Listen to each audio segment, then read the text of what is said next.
A ver, buenas jornadas.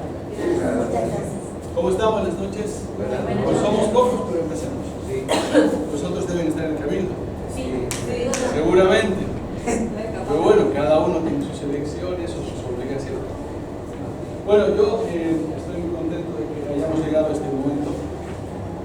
Ha habido algunas dificultades imprevistas en el camino, pero eso es parte del andar. El tema, como les dije el primer día, no es buscar problemas a las soluciones, sino, dado un problema, cómo lo solucionamos.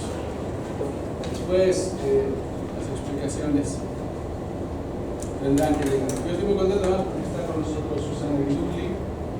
Ella es una persona con muchísima experiencia en el ámbito de educación, es educadora especial, es psicopedagoga, trabaja mucho en el ministerio, conoce mucho de trabajo maestros, ha sido 12 años directora del Consejo de Educación Especial, es especialista en adaptaciones curriculares. ¿Qué más les puedo decir? Es un privilegio tenerla aquí con nosotros. Es alguien de una altísima calidad y experiencia profesional, como creo que todas las personas que han estado con nosotros, porque hemos tratado de que sea así. Entonces, lo mismo que siempre les digo, aprovechenla. No es fácil tener a alguien 10 horas para poder aprovechar el programa. ¿De acuerdo? Gracias por estar aquí. Muchas gracias. Mucho. Te dejo por el luz. Gracias. Muy buenas noches. Buenas noches. Bueno, voy a utilizar el micrófono porque bueno, el aire acondicionado y mi voz no somos muy amigos. En primer lugar, gracias también a Roberto, que además de un amigo es casi colega, porque él es psicólogo, yo soy psicopedagoga, pero casi en la rama. En realidad estos días les he traído un programa de trabajo. El tema principal va a ser el tema de adaptaciones curriculares. He tratado de hacerles un programa bastante activo, ¿no? Donde puedan trabajar, podamos elaborar adaptaciones curriculares, puedan también ustedes traer sus casos y que podamos analizar todo lo que se pueda en estas 10 horas de trabajo y después, bueno, abierta a preguntas, a todo lo que ustedes, porque después de esto van a tener muchas preguntas, cómo trabajar tanto los docentes que son de inicial, de primaria, de secundaria, de terciario, de universidad, porque las adaptaciones curriculares son, se realizan durante toda la parte de la escolaridad, pero también en la universidad y también en la parte de ya la formación técnica, ¿no? Van a ir viendo con los ejemplos que les traje. ¿Cuál es el objetivo que les he puesto ahí para que ustedes puedan leer?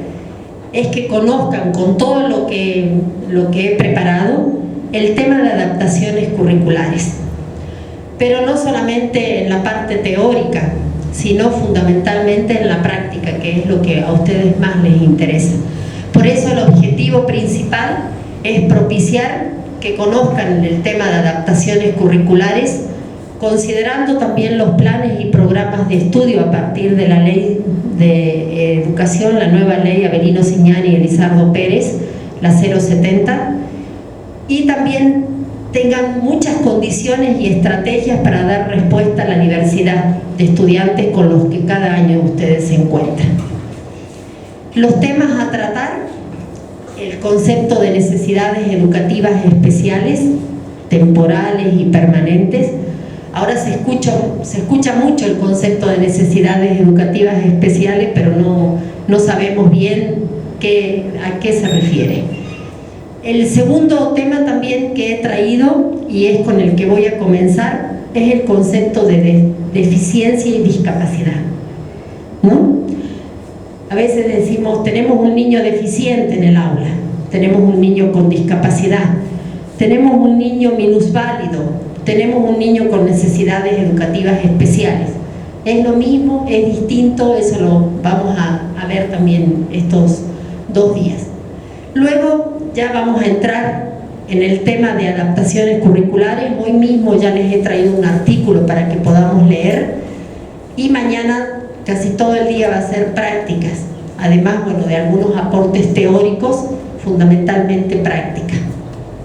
Por eso también les voy a dar una tareita para que mañana traigan. Dentro de lo que son las adaptaciones curriculares, además de la definición, la clasificación, vamos a trabajar en lo que es la elaboración y el seguimiento.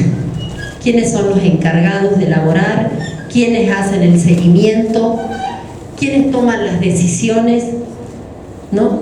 ¿Todo es solo el docente o hay otras personas también involucradas? Por último, la participación de la familia.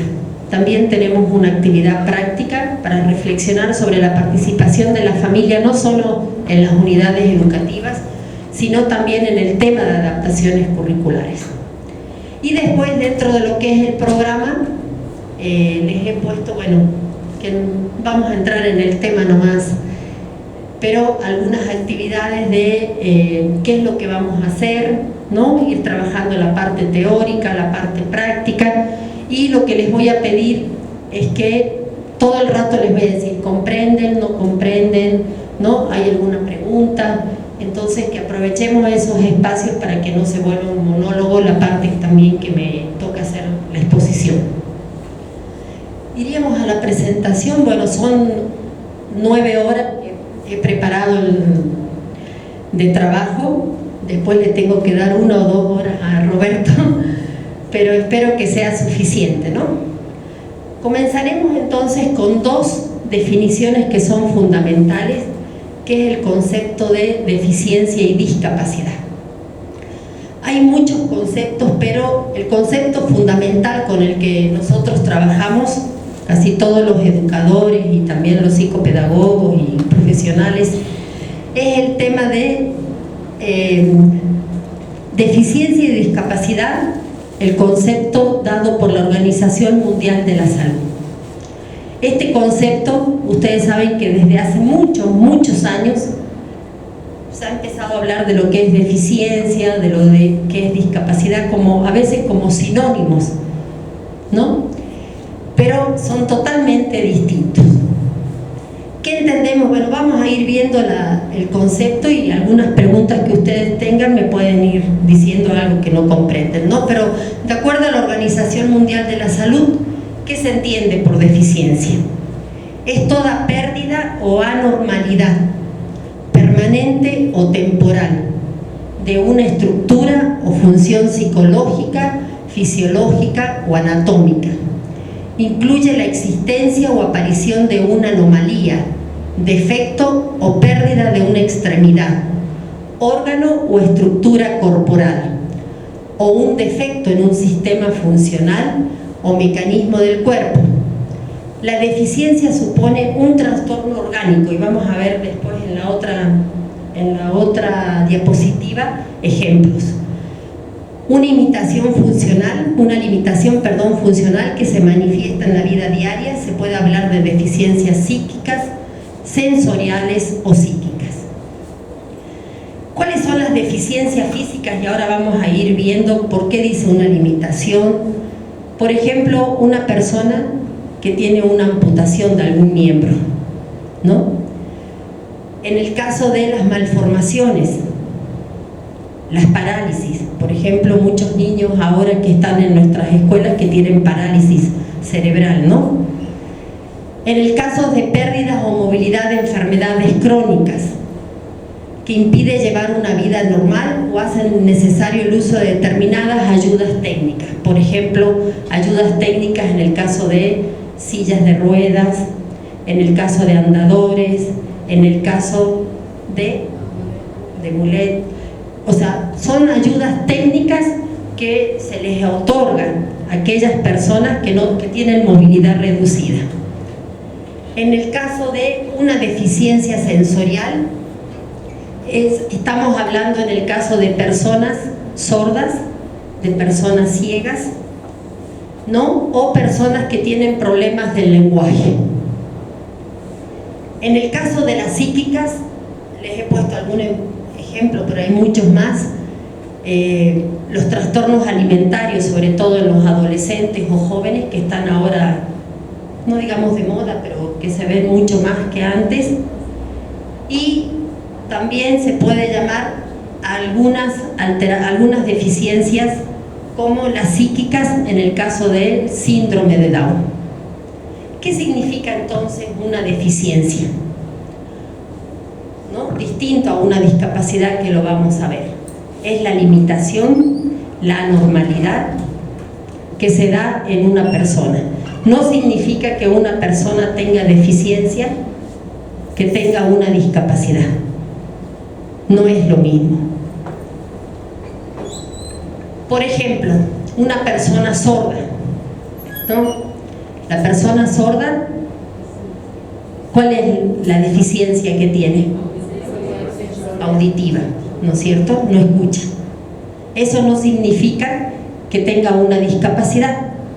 Puede estar presente la deficiencia, que es la limitación, de acuerdo a estas definiciones de la Organización Mundial de la Salud, pero si están dados en el medio todas las condiciones necesarias para que esa persona pueda desenvolverse como todos los demás, en ese caso solo tiene deficiencia y no tiene discapacidad. ¿Por qué nosotros hacemos esta diferencia? Porque lamentablemente en la mayoría de los contextos, salvo algunos, ¿no?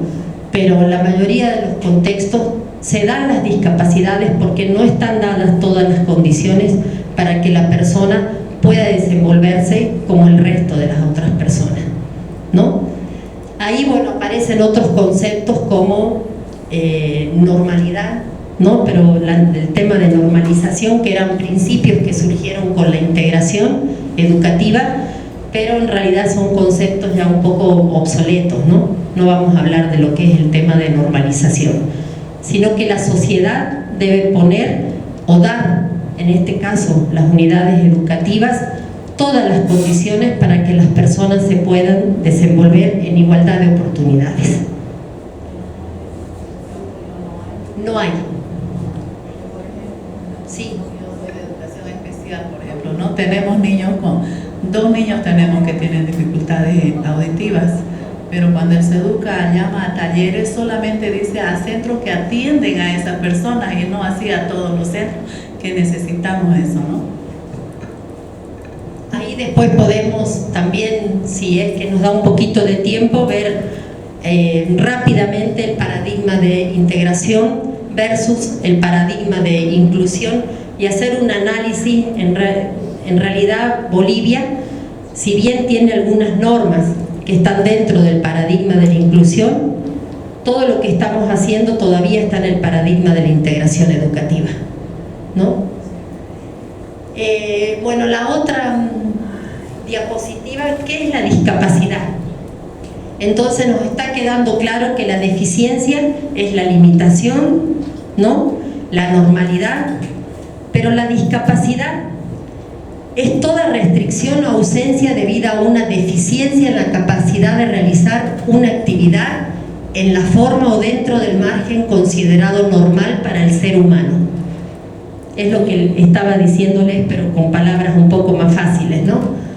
Puede ser temporal o permanente, ¿no? La discapacidad puede ser temporal, también la deficiencia puede ser temporal, ¿no?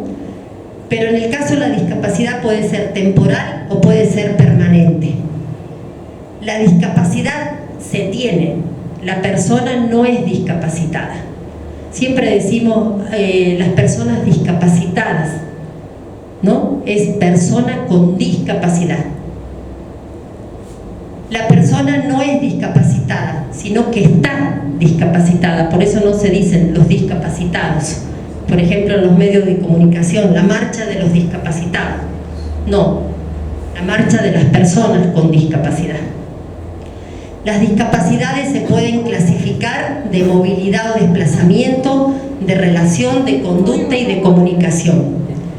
En la actualidad se está definiendo este concepto, que es lo que les decía recién, en relación a cómo se desenvuelve esta persona dentro del contexto. Entonces, por supuesto que si no están dadas todas las condiciones para que una persona con una deficiencia se pueda desenvolver en este contexto, por ejemplo, viene alguien con silla de ruedas, ¿cómo hago? O se queda acá, ¿no es cierto? Pero no hay otra forma de movilizarse en este espacio. Entonces, si no están dadas las condiciones, esa persona presenta una discapacidad. ¿Queda claro? Entonces, es importante este último párrafo. En la actualidad se está redefiniendo el término de discapacidad como falta de adecuación entre la persona y su entorno, más que como una consecuencia de la deficiencia. En otros países, por ejemplo, ¿no? Uno de los países en este momento que lleva la bandera del tema de la inclusión, que es el Canadá, ya hay personas con deficiencias, pero hay muy pocas con discapacidad, porque todos los contextos están preparados para que esa persona se pueda desenvolver como cualquier otra. ¿Por qué nosotros decimos entonces adaptaciones curriculares para personas con discapacidad? Porque en realidad esta persona o estos niños, estos jóvenes, estas niñas llegan a nuestras escuelas y al no estar dadas las condiciones para que puedan desenvolver, para que puedan abordar un contenido, para que puedan aprender, esas personas hay que empezar a hacer algunas adaptaciones, algunas modificaciones al currículo, a la parte de las unidades educativas, infraestructura, etcétera, para que esa persona que tenga una deficiencia pueda desenvolverse en igualdad de condiciones. Sí. Perdón, quizás esté entendiendo mal. Entonces, ¿es el entorno que hace a la persona discapacitada? Exactamente. O sea, puede tener una deficiencia, ¿no? En el caso de una persona sorda, en el caso de una persona, lo que les decía, ciega, pero si en la relación del entorno no está preparado el entorno para que esta persona pueda desenvolverse, esa persona se vuelve una persona con discapacidad. Es la relación, justamente es el último párrafo que yo les decía, es la relación de la persona con el entorno. Hay entornos, como yo le daba el ejemplo del Canadá, pero Suecia, otros países muy desarrollados, que ya no tienen personas con discapacidad, tienen personas con deficiencia. ¿Por qué? ¿No? Sí, yo puedo ser una persona sorda, una persona ciega, pero por ejemplo, llego al cine, por darle un ejemplo, fuera del contexto educativo, llego al cine, llego a un lugar a comprar y en todos los lugares están dadas las condiciones para que yo me pueda desenvolver como cualquier otra persona. Entonces, no es que la deficiencia no la voy a tener, ¿sí? Voy a ser sordo toda la vida. Bueno, ahora hay avances, ¿no? En la parte de medicina, implantes cocleares en el caso de los sordos, pero ese es otro tema, ¿no? Pero está preparado todo el contexto tan bien que yo tengo la deficiencia, soy una persona sorda, soy una persona ciega, tengo un retardo mental, pero me puedo desenvolver como cualquier otro. ¿Qué es eso? Perdón. Eso es deficiencia. Entonces, por ejemplo, en los cajeros automáticos ahora entra una persona y si es ciega, puede cobrar y él mismo hace su propia transacción. Todo, todo. Él será deficiente, pero no es discapacitado. Claro, tiene una deficiencia, pero no tiene una discapacidad. ¿Qué pasa? En los países, por ejemplo, de América Latina, la deficiencia y la discapacidad están presentes porque no están dadas todas las condiciones. Pero de acuerdo a los conceptos sigue siendo una discapacidad, porque lo primero que usted cita es que la deficiencia es una pérdida o anormalidad permanente o temporal, ¿verdad? Sí. Okay, entonces igual una discapacidad es una restricción o ausencia debido a una deficiencia y incapacidad de realizar una actividad. Sigue siendo una discapacidad de acuerdo a los conceptos que te enseñan. No. O sea, es temporal o permanente la discapacidad, ¿no? Pero por ejemplo, en la relación lo que pasa es que están ligadas en el sentido de que no está preparado el contexto y el entorno todavía, y la limitación sigue, la deficiencia está presente, ¿no? Por ejemplo, le doy un ejemplo en el caso de los ciegos. Yo comprendo eso. Sí. El tema va más allá. Cuando hablamos conceptualmente de lo que usted dice, la deficiencia es pérdida o anormalidad permanente o temporal, perfecto. Sí. La discapacidad sigue siendo una restricción o ausencia debido a una deficiencia o capacidad. Claro. Volvemos a lo mismo, entonces si hay una deficiencia, hay una discapacidad. Perdón. Otra cosa sería que el contexto proporcionara accesibilidad a estos medios, como citaba el maestro. Podemos entrar a un cajero automático, podemos usar diferentes instrumentos para acceder a esos elementos. Sin embargo, la deficiencia va a seguir. Sí, la deficiencia, sí. Y de acuerdo al concepto va a seguir siendo una discapacidad porque esa restricción es la ausencia debido a la deficiencia de la capacidad. Debido a una deficiencia de la capacidad de realizar una actividad en la forma o dentro del margen considerado normal para el ser humano, ¿no? Entonces, es la ausencia debido a la deficiencia, porque yo la tengo, la deficiencia, soy una persona sorda, la deficiencia la tengo, no es que no la puedo, ¿cómo se dice?, negar a la deficiencia, ¿no? Si soy sordo, si soy ciego, si tengo una parálisis cerebral, no la puedo negar a la deficiencia, pero no puedo realizar la actividad en la forma o dentro del margen considerado normal para el ser humano. ¿Qué significa eso? De realizar la actividad normal para el ser humano. O sea, que no puedo hacer las cosas como lo hace la mayoría de las personas que no tienen la deficiencia. En eso radica la diferencia, ¿no? No puedo negar la deficiencia, pero si realmente las unidades educativas, la sociedad en general, hiciera que estuvieran todas las condiciones dadas para las personas con deficiencia, no habría discapacidad. Perdón.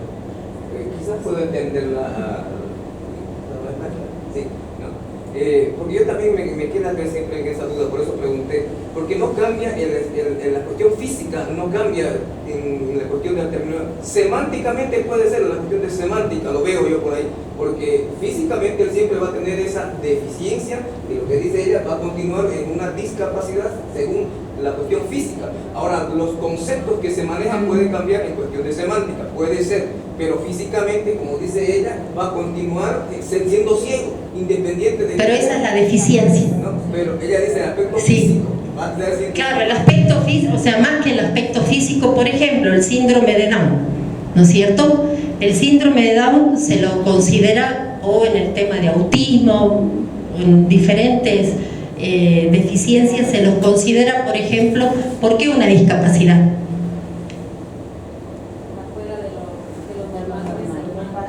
O sea, no es porque está fuera de lo normal, sino porque esa persona con síndrome de Down, autista, con parálisis cerebral, no es que vamos a decir no lo tiene, sí, ¿no? Tiene síndrome de Down, esa es la deficiencia, pero si estuviera preparada todas las condiciones, ese niño, por ejemplo, ingresara a la escuela, tuviera las adaptaciones curriculares necesarias, ¿no? Tuviera unas adaptaciones o modificaciones en la evaluación, pudiera avanzar con sus compañeros en los contenidos, seguiría la deficiencia. El síndrome de Down no se puede negar, pero no tendría discapacidad, porque en el contexto, en la relación con el contexto, es que se da la discapacidad. Ahí lo entiendo perfectamente, ahí lo entiendo. Sí.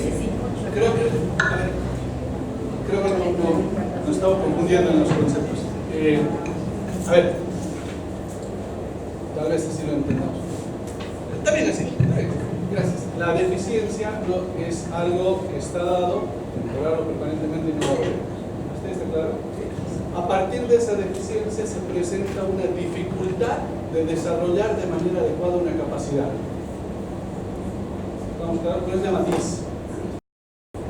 Pero vamos al tema de capacidad. Si yo tengo una amputación de mi pierna, eso es una deficiencia, ¿cierto?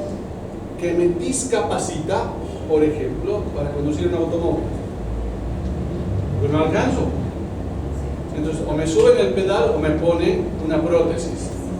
El momento en que me ponen la prótesis, yo puedo desempeñar adecuadamente la capacidad que tengo de conducir un automóvil. Por ende, ya no soy discapacitado, pero sigo teniendo una deficiencia. Ese es el punto de diferencia básico que estaba marcando Susana. Una cosa es la deficiencia, otra cosa es la discapacidad, en la medida en que si el entorno favorece y me da las herramientas para que mi deficiencia sea compensada de alguna manera, ya no soy discapacitado desde el punto de vista que estoy desempeñando adecuadamente mis capacidades, ya sean de orden cognitivo, físico, sensorial, etc. Creo que ahí llegamos al fin. Pero Está bien. Y discapacitado, que es lo que veíamos recién, la persona no es discapacitada, ¿no? Sino que es una persona con discapacidad, es una condición dada también por el entorno, ¿no? Entonces a veces, por ejemplo, las personas con discapacidad, cuando los medios de comunicación dicen la movilización de los discapacitados, ¿no? Ellos dicen somos personas con discapacidad porque es una condición que tenemos. Sí. A ver, en el marco de la 223 de la ley hay una conceptualización. Sí. Lo mismo, que para mí es mucho, o sea, me es mucho más clara, de repente nos puede ayudar también aquí. En la ley 223, que es la ley de la persona con discapacidad, ¿no? Que está vigente ahora para Bolivia, dice discapacidad es el resultado de la interacción de la persona con deficiencia de funciones físicas, psicológicas, intelectuales y sensoriales a largo plazo o permanente con diversas barreras físicas, psicológicas, sociales, culturales y comunicacionales. Es lo mismo. Creo que o sea, esa conceptualización nos agarra mejor, ¿no? Y lo mismo, nos hacen también una precisión respecto a deficiencia en la misma ley. Y en la misma ley te ponen como deficiencia, dice, son problemas en las funciones fisiológicas o en las estructuras corporales de una persona. Pueden coexistir con una pérdida, con un defecto, con una anomalía o con cualquier otra derivación significativa respecto a la norma estadísticamente establecida. Entonces, los dos conceptos están en la ley y creo que nos precisan y también son sacadas de la OMS, las dos, solo que han hecho un resumen, ¿no? Pero y después también en la ley 223 diferencian qué es la discapacidad sensorial, la discapacidad física, etcétera, etcétera, ¿no? Pero en realidad ellos han hecho un resumen de lo que es la Organización Mundial de la Salud, por eso quería presentar de dónde ha salido, cuáles son los conceptos, ¿no? Sí. Bueno, seguiremos avanzando. ¿Es por todo esto? ¿Hay alguna pregunta, bueno, sí, un poco tomando en cuenta entonces esta gran diversidad que nosotros tenemos en las escuelas, en todas las unidades educativas. Yo sé que hay docentes acá desde inicial, de primaria, de secundaria, pero hablo de unidades educativas en general. Después ya vamos a dividirnos en grupos de acuerdo a los intereses que ustedes tengan, ¿no? En el tema de adaptaciones curriculares. La escuela, entonces, ustedes ven, y que ya lo deben haber visto con los otros expositores, ahora se encuentra con distintos desafíos, ¿no? Pero hay dos que yo les he traído, que es proporcionar a todos los educandos, a todos los estudiantes, igualdad de oportunidades en lo que respecta al acceso a la educación.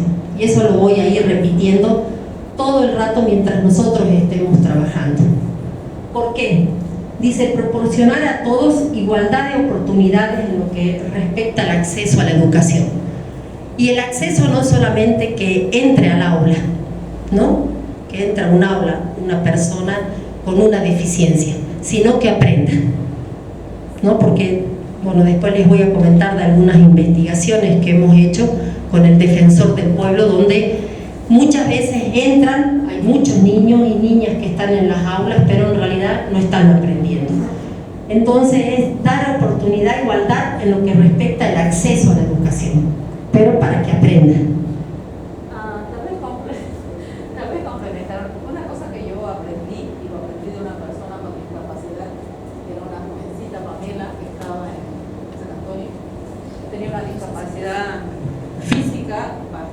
considera una deficiencia.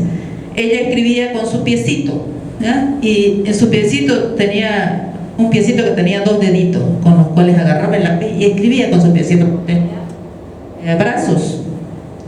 Entonces me acuerdo, Pamela, que cuando siempre dice, no es correcto que usted plantee la igualdad de condiciones porque no está bien. Si esa igualdad de condiciones no se le suma la equiparación de condiciones, no sirve. O sea, habría que tener y considerar la igualdad de oportunidades con la equiparación. Eso sí le da mayores posibilidades.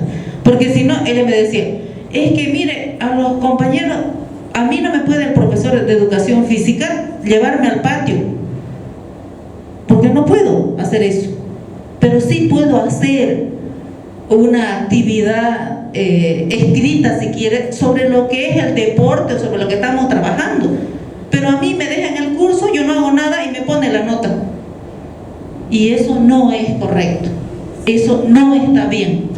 Y lo decía esta muchachita desde donde está, ¿no? Entonces, para mí quedó muy bien grabado, más allá de lo que aparece en los materiales, ¿no? Por eso no hablamos de igualdad de oportunidades, ¿no? Con igualdad de oportunidades en lo que respecta al acceso a la educación.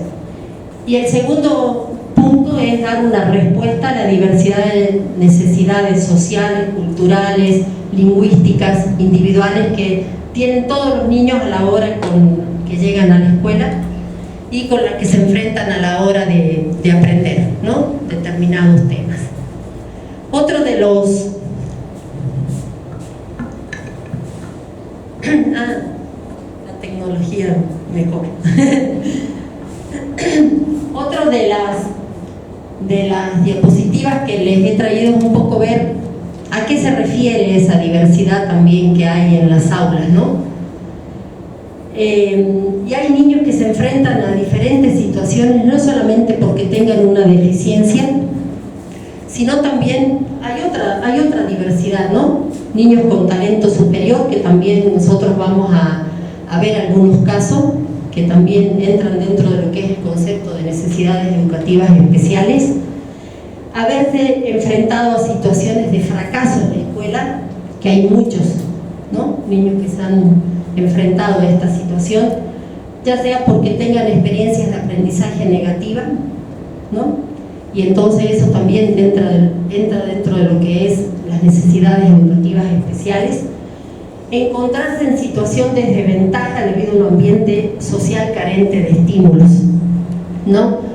Por ejemplo, acá hay docentes de educación especial y, bueno, y no solamente en lo que es el tema de educación especial, sino también en las escuelas regulares, vemos niños que han sido muy estimulados a niños carentes de estímulos y hay una diferencia abismal. Yo siempre pongo un ejemplo de que a veces pasábamos, en el caso de educación especial, pasábamos algunos videos de niños con síndrome de Down de otros países, donde hablaban, cantaban, estaban en la universidad y los profesores del alto donde yo trabajaba me decían, uy, pero nuestros niños ni saben ni caminar, ¿no? Entonces me decían, ¿por qué? Pero muchas veces eso está referido también a lo que es el tema de estímulos, la estimulación temprana, ¿no? Otra de la diversidad que hay es problemas de aprendizaje de acuerdo a enseñanzas inadecuadas, ¿no? A lo mejor docentes que no llegan niños a las aulas donde no podemos encontrar cómo enseñar, ¿no? Otra de las características de niños que llegan a nuestras aulas es problemas familiares o entornos familiares no favorables, ¿no? Entonces muchas veces esos niños no pueden aprender y también se lo consideran niños dentro de lo que son las necesidades educativas especiales. Con esto voy de que el concepto de necesidades educativas especiales, que lo vamos a ver ahora, es un concepto muy amplio, ¿no? No es un concepto que decimos, hay niños con necesidades educativas especiales y enseguida en nuestra cabeza se viene el concepto de deficiencia o discapacidad. No, el concepto de necesidades educativas especiales es mucho más amplio. Y ahí les he traído, bueno, es un concepto que lo hemos venido trabajando en Bolivia desde hace muchos años. Ahora, con la nueva ley 070 no se habla mucho de necesidades educativas especiales. Ustedes han visto en los textos, seguro que les han llegado, que hablan, ¿no?, de niños con discapacidad, con deficiencia, con capacidades educativas diferentes, y hay muchos conceptos, pero este concepto de necesidades educativas especiales es un concepto que se utiliza a nivel mundial, ¿no?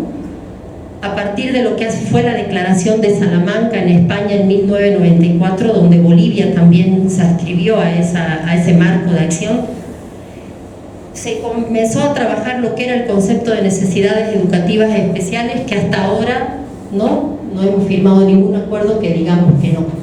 Un poco se satanizó esto porque este concepto fue retomado en la ley 1565, ¿no? Entonces se satanizó tanto la ley que todos los otros conceptos también, pero es un concepto vigente que ustedes lo van a ver. Desde 1978 ya se estaba hablando de lo que son las necesidades educativas especiales.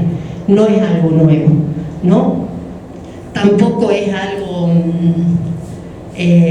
no sé, del Banco Mundial, no, son cosas que Bolivia se adscribió a estos convenios y por eso se fueron trabajando. El concepto de necesidades educativas especiales nos dicen que hay niños y niñas que, además de las diferencias individuales que todas las personas tenemos para aprender, ¿no?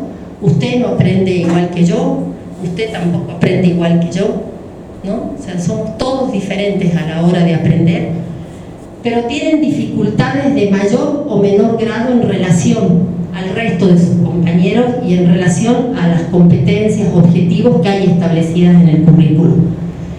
En ese caso, son estudiantes que van a requerir de una ayuda muy distinta, o en este caso de adaptaciones curriculares, que no se las puede dar, en muchos casos no las puede dar solo el docente, ¿no? Por ejemplo, en el caso de niños con una deficiencia sensorial, los docentes no estamos preparados para todo, ¿no? Braille, lengua de señas, ni yo que soy educadora especial, por ejemplo, no sé lengua de señas, ¿no? Mi experiencia fue en discapacidad intelectual, ¿no? Entonces, no estamos preparados para todo.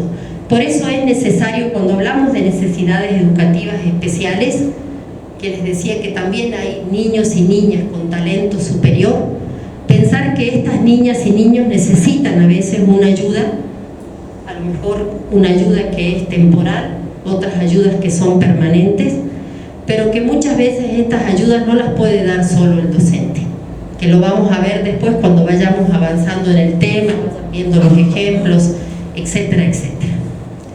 ¿Hasta ahí hay alguna pregunta?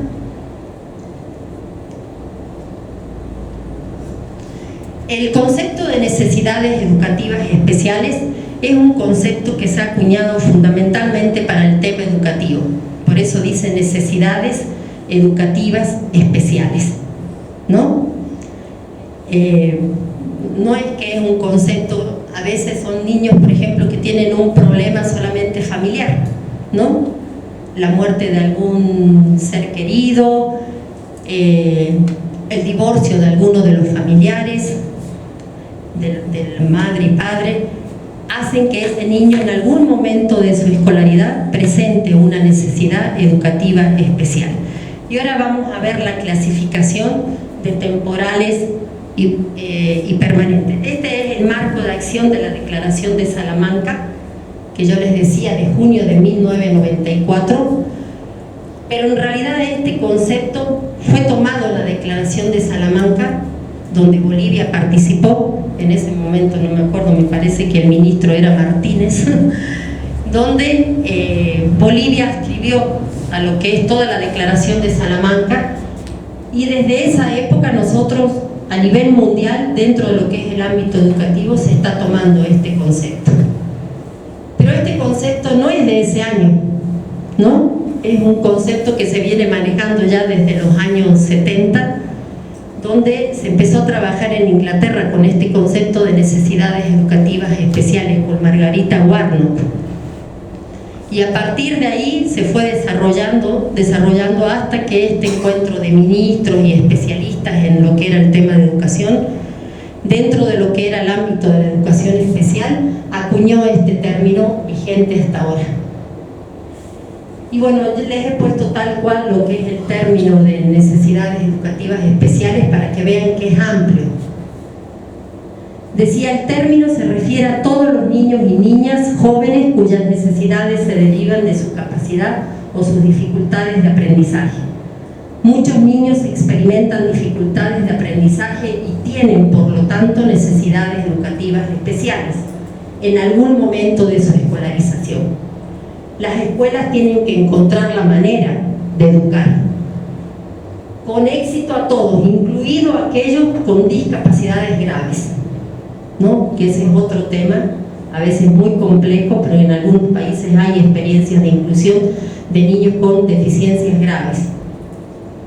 Cada vez existe un mayor consenso en que los niños con necesidades especiales sean incluidos en los planes educativos elaborados por la mayoría.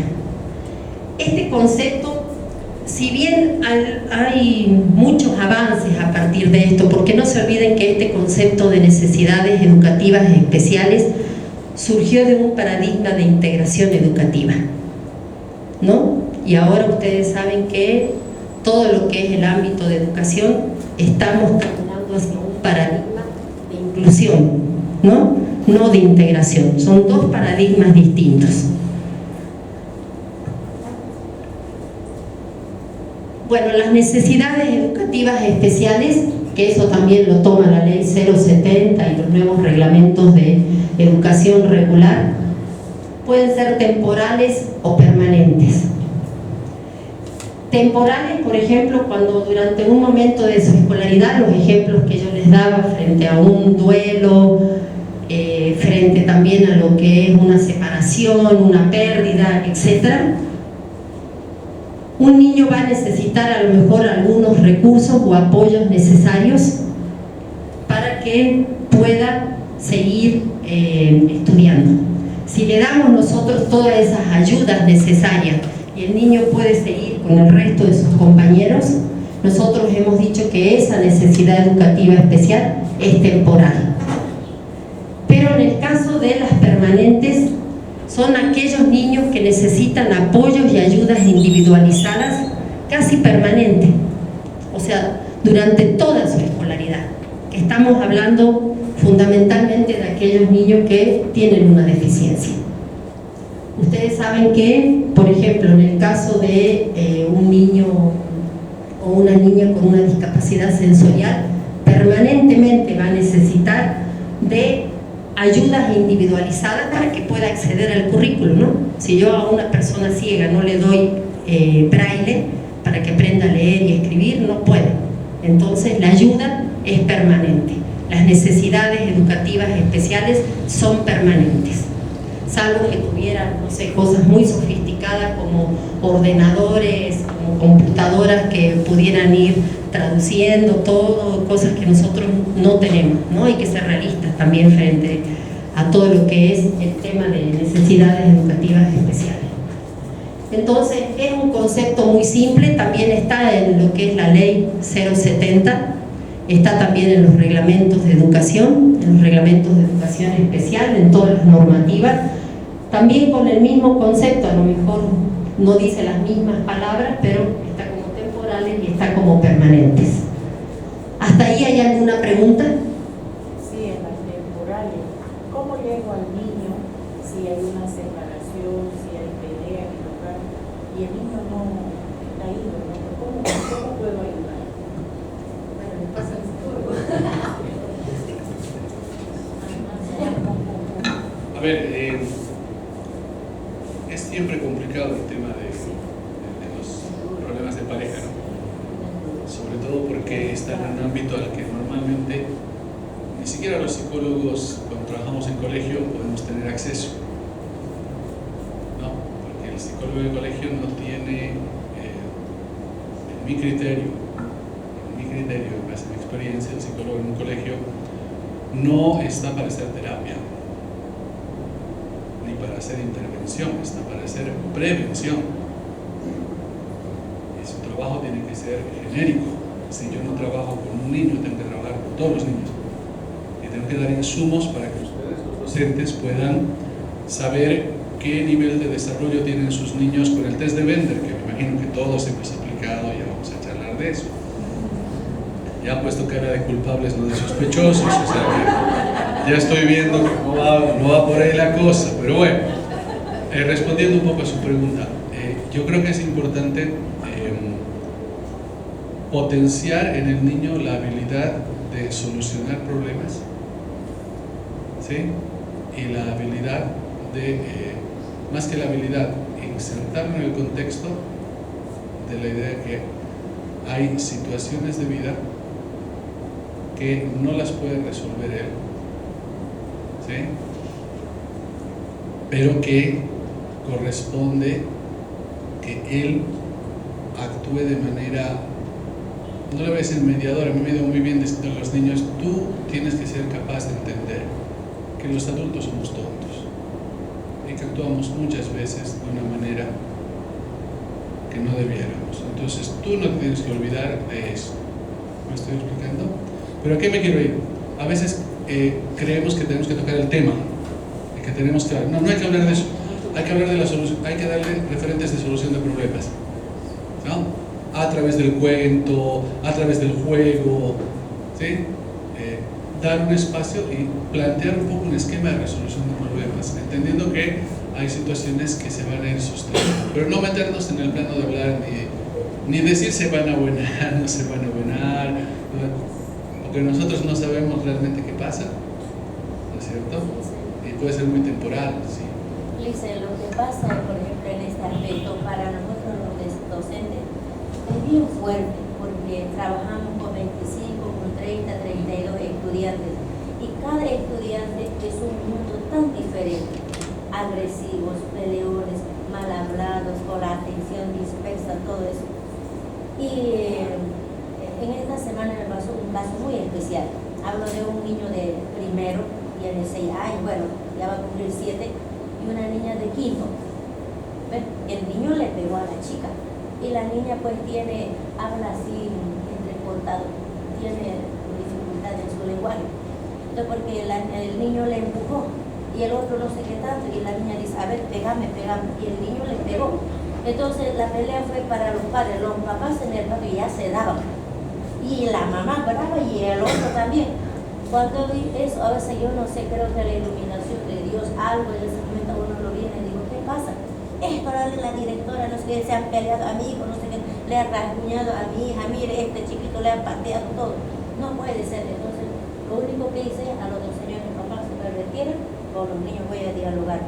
Empecé a hablar con ellos, pero no enojarme ni tratarles, sino que toca sacar la dulzura de donde uno lo tiene. A veces ellos sí me comprendieron. Entonces yo dije, yo soy la directora. Si este niño te pateó, te arañó, ¿ves? Para yo llamar a su papá, empecé. Entonces, han hecho mal. Empezamos así, llegar a un acuerdo. Entonces, con compromisos. Entonces, a veces me funcionan los compromisos. Fulano ya se compromete, no vuelve a pelear, no insultar, no sé qué tanto. En la próxima avisar a la directora para que la directora le llame la atención.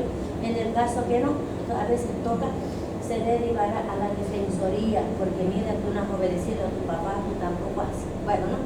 Entonces los niños llegaron a acuerdo, se dieron la mano y no van a volver a pelear. Y los papás ya seguían discutiendo. Venga, señora. Entonces a veces toca sacar a la mamá y decir, mire, su niño es un niño bien sociable, es entrador, es inteligente. Y mire, me ha sorprendido tu niño, fue tan sincero, ve tan humano, le ha pedido disculpas a fulana de tal. Eso ha algo muy maravilloso. Te felicito, señora. Entonces hay que seguir inculcando valores. Y al otro también. A ver, en lo que usted acaba de decir es exactamente eso. Estrategias de resolución de problemas. ¿Ya? Bueno, vamos a ver otras estrategias más a medida que vayamos avanzando, pero una de las cosas que, por ejemplo, a nosotros nos resultó en el aula, porque bueno, desde el punto de vista del trabajo del psicólogo no es lo mismo del psicopedagogo, ¿no? El psicopedagogo trabaja fundamentalmente con el tema de aprendizaje. Entonces, ¿qué es lo que hacíamos? Por ejemplo, cuando yo era directora de este centro del Alto, primero ya no decidimos toda la comunidad educativa trabajar de otra manera el tema de la familia. Ya no se festejaba el Día de la Madre, ya no se festejaba el Día del Padre, ¿no? Ya no se festejaba. Sino fuera de esa fecha no se hacían tarjetas, se pasaba totalmente desapercibido. Y los padres decían, no va a haber fiesta en la educativa donde está mi otro hijo, hay una fiesta, no, acá no. En este centro no se festeja el Día de la Madre, no se festeja el Día del Padre, porque hay muchas familias que, ¿no? Que solamente está la mamá, otro que solamente está el papá, los abuelitos, porque ahora muchos están también con los abuelos, ¿no? Entonces hacíamos un día que era el Día de la Familia, y ahí el Día de la Familia, ¿no? Se festejaba con toda la familia, se iba de paseos, hacía algo ahí. Esa, por ejemplo, puede ser una de las actividades. Y otra también es trabajar, porque casi todos tenemos contenido, sobre todo en inicial y primaria, un contenido que es el contenido de la familia. Y casi siempre lo que se presentaba, por lo menos en el centro donde yo trabajaba, era la familia convencional, papá, mamá, y ahora lo que hay que mostrar es que hay distintas familias, ¿no? Porque hay distintas familias, hay familias que son mamá, mamá, papás, papás, ¿no? Hay familias que son mamá, papá, otra mamá sola, otro papá sola. Porque también ahora en nuestras unidades educativas hay personas, o sea, hay niños que llegan donde tienen dos papás o tienen dos mamás, ¿no?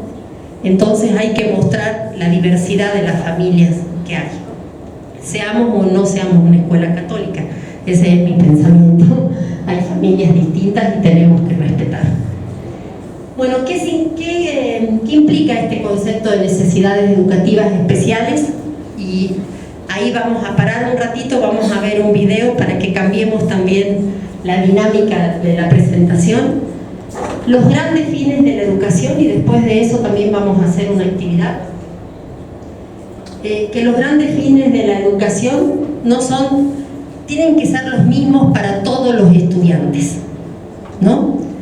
Partimos de que hay objetivos contenidos en un currículo mínimo que son para todos. ¿Por qué les aclaro esto?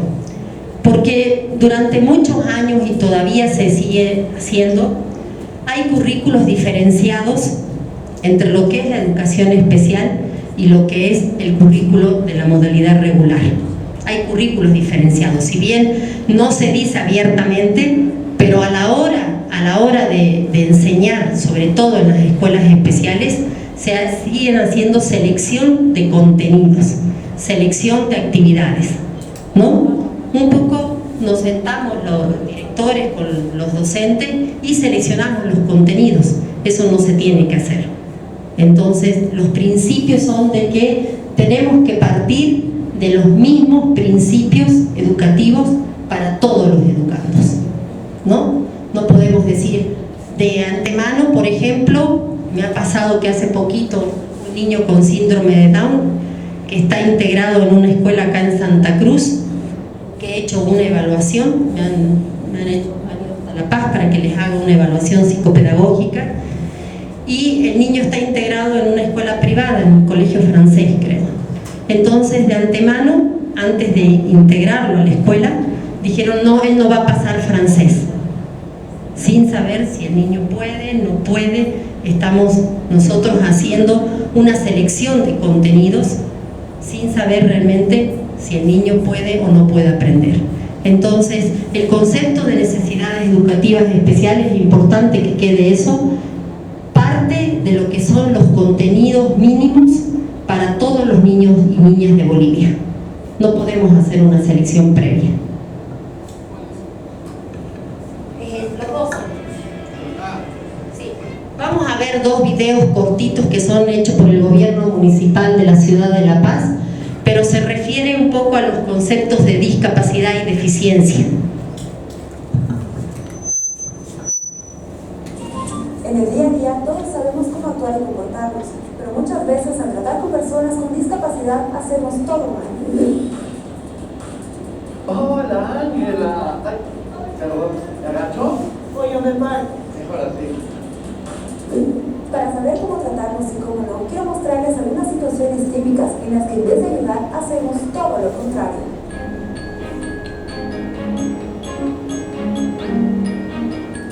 Las personas con discapacidad en ocasiones pueden necesitar un poquito de ayuda. Sin embargo, algunas personas no la necesitan o simplemente no la quieren. Para no meter la pata, la regla de oro es siempre preguntar antes de ayudar.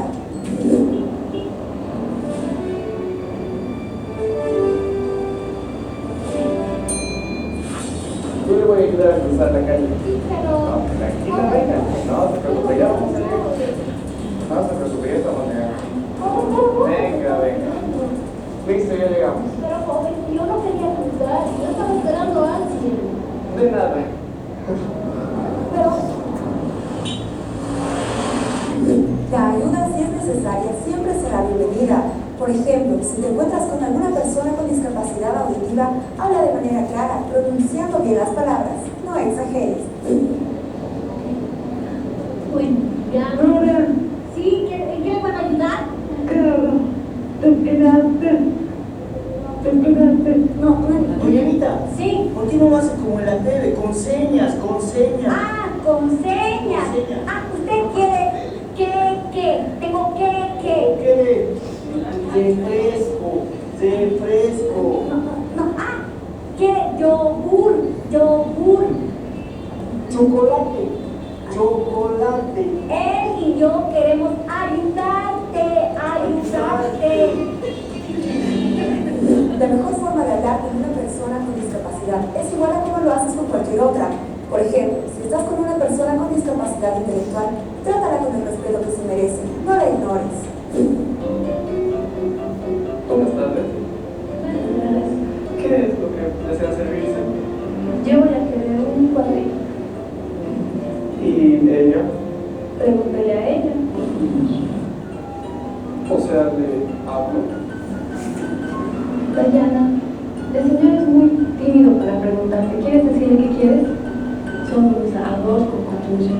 Perfecto, entonces un cuadril y un arroz con chorizo, ¿verdad? Muchas gracias, ahora se los traigo. Recuerda, la mejor forma de ayudar siempre es el respeto. No se necesita ser un experto, solo la buena voluntad para hacerlo. Queremos una ciudad para todos y la mejor manera de hacerla es informándonos.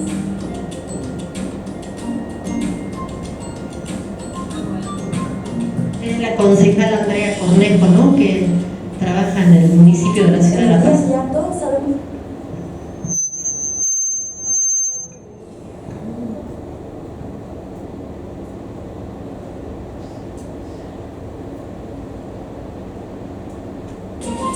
Partamos de esta base. Todos sabemos y defendemos que las personas con discapacidad deben tener los mismos derechos y oportunidades que cualquiera. Lo que no sabemos muchas veces es algo tan simple y básico como hablarles. Pero si es de mis mejores amigos y que tengan capacidades diferentes, jamás es un problema. Capacidades diferentes las tiene la mujer a la vida. Yo tengo las mismas capacidades que vos. ¿Verdad? Para crecer como sociedad y saber cómo tratarnos, quiero compartir contigo este sencillo manual.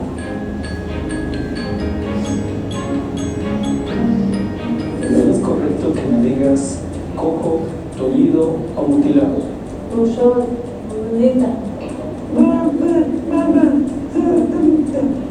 Yo no soy una persona no vidente, invidente ni cieguita, ni minusválida, ni paralítica, ni enferma. Soy una persona con discapacidad. Con discapacidad física. Soy una persona ciega. Yo soy una persona con ciudad. Igual prefiero que me llames por mi nombre. Mi nombre es Ángela. La clave siempre será tratarnos por lo que somos, personas. Cambiar la forma en que nos comunicamos nos hará una mejor sociedad. Queremos una ciudad para todos y la mejor manera de hacerla es informándonos. Son un cortito los videos, pero son bien ilustrativos, ¿no?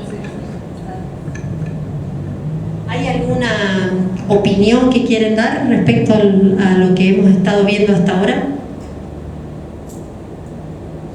O sea, a mí en una ocasión me pasó con una persona con silla de ruedas. Y dice, no tengas problema.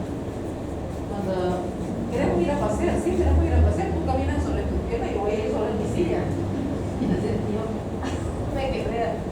O a veces cuando estamos frente a una persona, por ejemplo, ciego, hay palabras que no queremos decir como mira, ¿no? O ves, no, y ellos dicen sí, vemos, pero vemos de otra manera, ¿no? Entonces hay palabras que no queremos pronunciar por miedo a que la persona se moleste, pero pueden ver, pueden sentir igual que cualquier otra persona, ¿no? Solo que de diferente manera.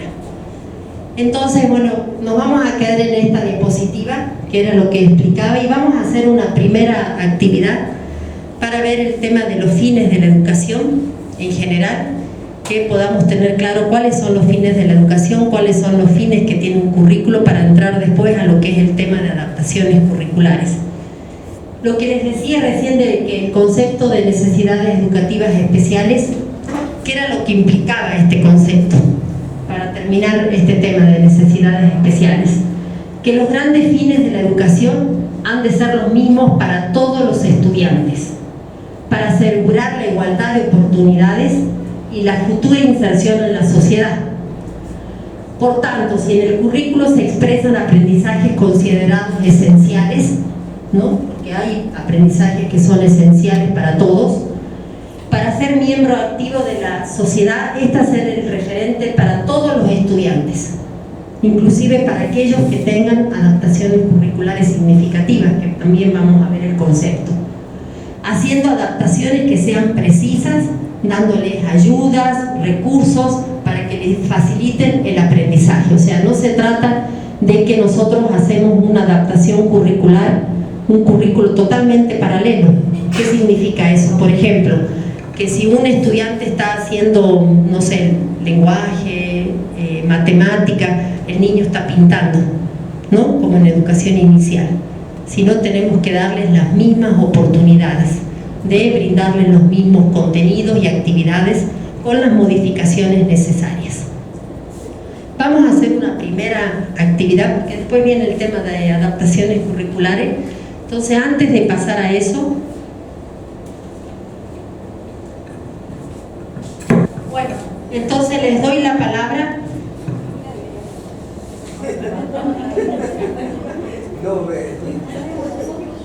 Vamos a ¿usted? ¿Sí? Para que termine usted de...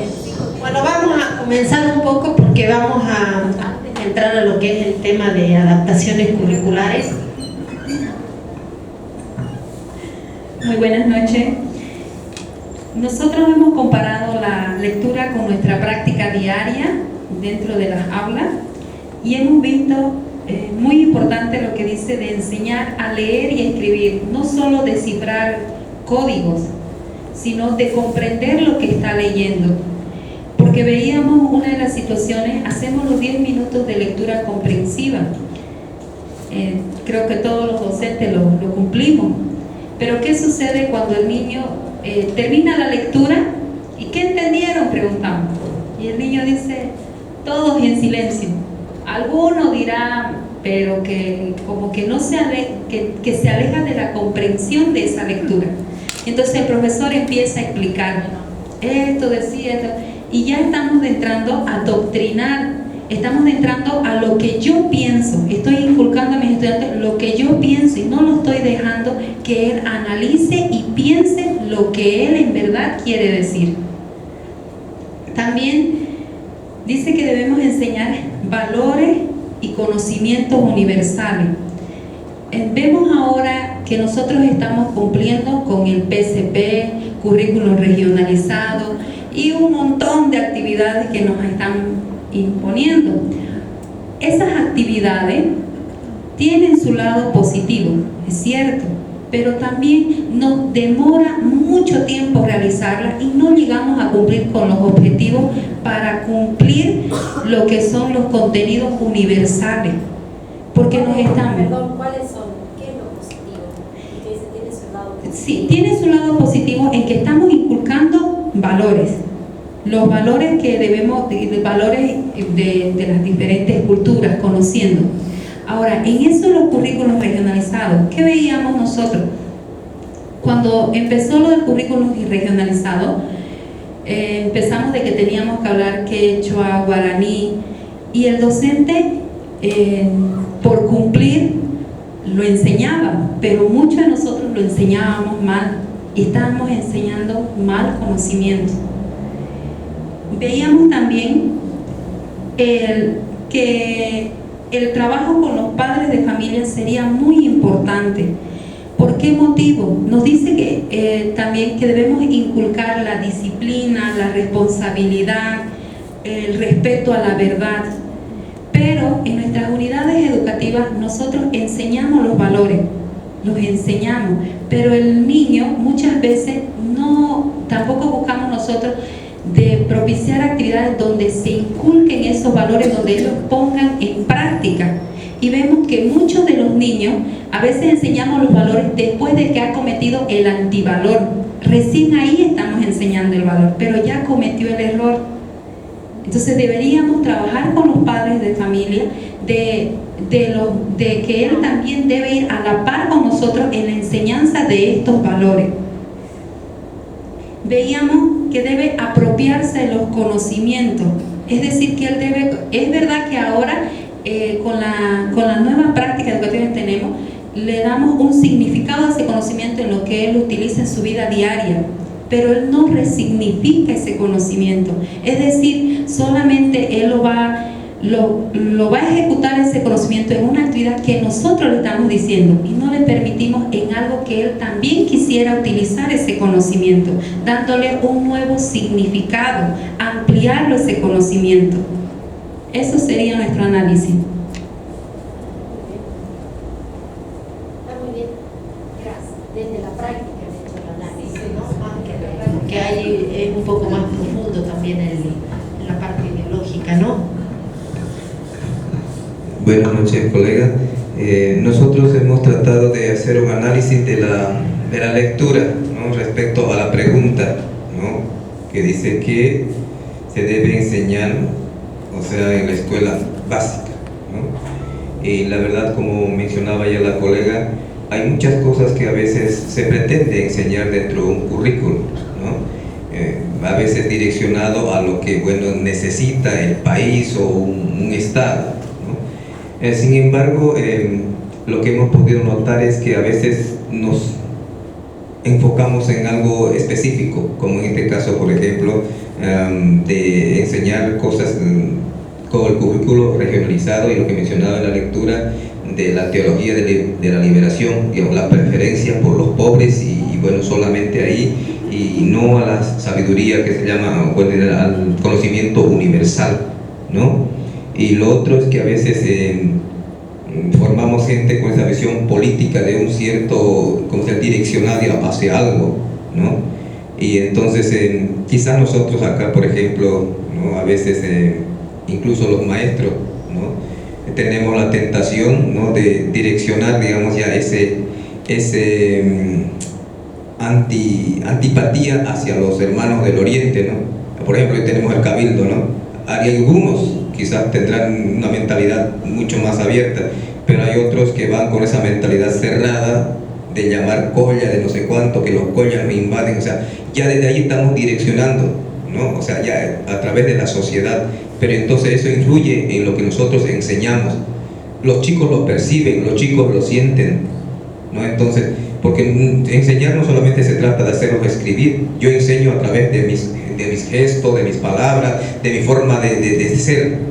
Es más, ahí se enseña todavía más profundamente, cala más en el corazón del niño que letras, ¿no? Entonces, mirando lo que decía aquí el texto, me parece que lo que se debe enseñar es precisamente amar a las personas, al ser humano tal como es.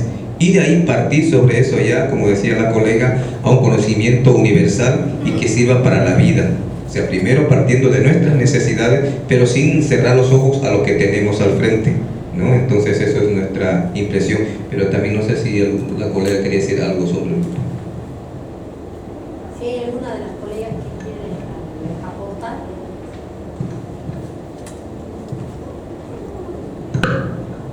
Está muy bien.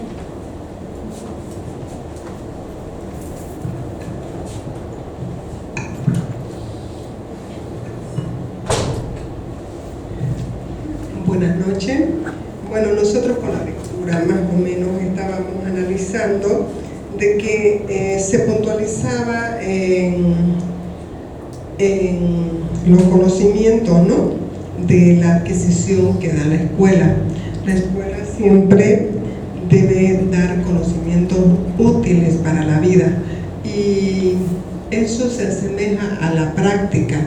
Yo creo que con el proyecto del sociocomunitario, el PSP que alguien estaba mencionando, ese es el propósito, ¿no? Hacerlo útil para la vida, partir desde la experiencia de donde el estudiante o donde la escuela esté ubicada, ¿no? Y me parece muy similar a la práctica que se está realizando. También se puntualizó donde dice el saber popular no es liberador, ya que, bueno, se hace un análisis en el grupo de que el idioma nativo que se está utilizando de repente es por cumplimiento y no por una necesidad. Entonces, de repente, de alguna manera, estamos rescatando los valores de los grupos, estamos haciendo que la identidad cultural prevalezca en esta región, pero puede ser que sea un grupo que no sea universal. Entonces, de que sí es positivo, pero también estamos de acuerdo con lo que dice el saber popular no es liberador. Tiene que salir ese grupo más allá al conocimiento general para poderse liberar e insertarse en una sociedad.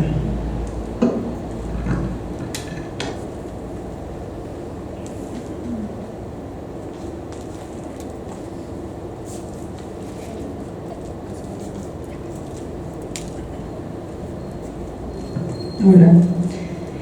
En el grupo nos ha costado responder a la pregunta, ¿no? Y más que responder, creo que hemos ido abriendo algunos puntos para ir profundizando, reflexionando y autocuestionarnos también, ¿no? Entonces, uno de los primeros aspectos es, antes que pensar en qué se debe enseñar en la escuela básica, creo que repensar el sentido de la educación. ¿Para qué enseñamos? ¿Para qué educamos? ¿Para qué la escuela? Y al parecer esto nos va a dar muchas orientaciones para luego responder a la pregunta ¿qué se debe enseñar entonces en una escuela básica? Y en esta escuela básica es cierto que es necesario un equilibrio entre el currículo regionalizado, ¿no?, de cada cultura, cada nación, y el conocimiento universal, ¿no? En eso estamos totalmente de acuerdo. Entre nosotras nos cuestionábamos también de que tal vez en este momento de coyuntura social podemos reaccionar frente al modelo educativo sociocomunitario productivo como impositivo, como una imposición ideológica política, ¿no? Entonces, pero en este sentido creemos que más allá de eso, la educación, y bueno, y lo dice el documento también, no se debe prestar a eso, ¿no? La educación va más allá y es por eso que hablamos de recuperar el sentido de la educación. Lo que ya mencionaron antes, hay una saturación de contenido. Aquí en la primera página nos plantea 4 aspectos centrales: ciencias, lenguaje, arte y razonamiento lógico, ¿no? Pero yo no sé, o nos cuestionábamos hasta qué punto el docente es consciente de que estos aspectos van a generar lo otro que se propone aquí, ¿no? Ese pensamiento crítico, esa capacidad de defender lo que él piensa, esa capacidad de buscar la verdad, ¿no? Entonces, por eso el sentido de la educación es clave, porque si nosotros no sabemos para qué es el sentido, puede entenderse como la transmisión del conocimiento que decía al inicio solamente. Entonces vamos a transmitir las ciencias, el lenguaje, las artes, el razonamiento lógico y todo lo que implica las matemáticas, y vamos a repetirlo y así por los siglos de los siglos, ¿no? Si detrás de eso encontramos un sentido, tendrá mayor significancia. Y lo otro, hablábamos del rol de los padres de familia, el generar hábitos, ¿no? Que eso parte también de todo esto, y el que es importante ser críticos con la historia, pero también no quedarnos solo con la historia, aprender de la historia, recuperar lo mejor y hacer una proyección.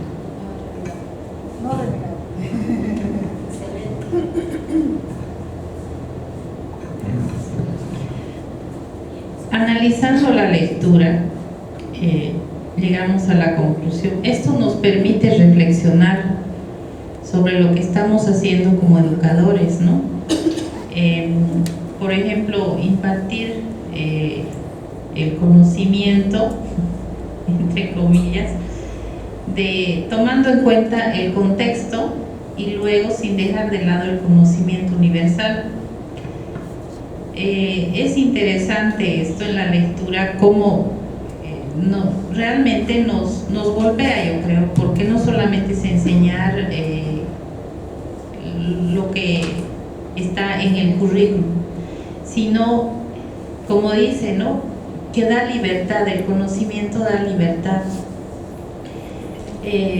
Ahora con esto de la ley también nos adoctrina, ¿no? Por ejemplo, a nosotros, a los profesores, con esto del Profocom, primero fue un adoctrinamiento, con todas las lecturas que nos daban y demás, ¿no? Y no en sí lo que realmente necesitábamos para nuestra práctica educativa. Al menos con el primer grupo han hecho experimentos con nosotros, ¿no?